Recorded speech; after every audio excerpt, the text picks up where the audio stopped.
ظالم با صدای یاسین.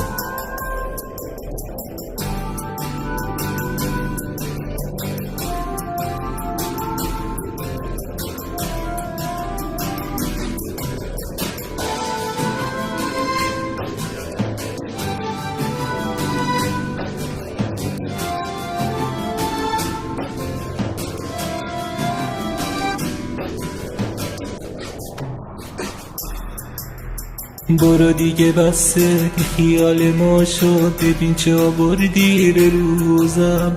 مگه گناه کردم دلو به تو دادم که باید تو ابد بسوزم؟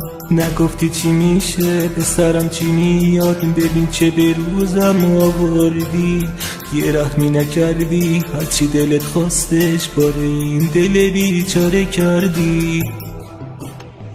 برو دیگه ظالم دست از سرم بردار، دیگه تو چی میخوای از جونم؟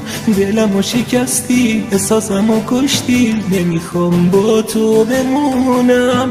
برو دیگه ظالم دست از سرم بردار، دیگه تو چی میخوای از جونم؟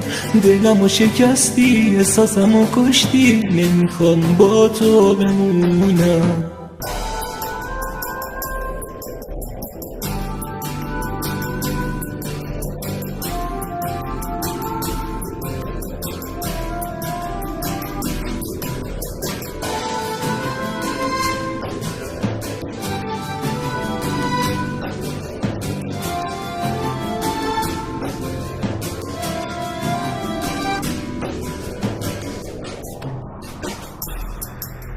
بزنم بیابون یه گوشه بمیرم، یه جایی از گوشه یه دنیا.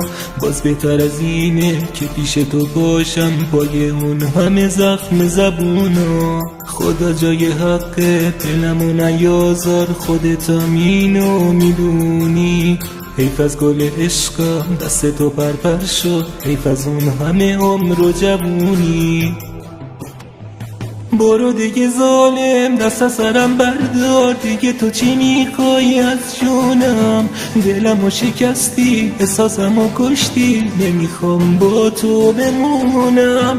برو دیگه ظالم دست از سرم بردار، دیگه تو چی میخوای از جونم؟ دلمو شکستی احساسمو کشتی، نمیخوام با تو بمونم.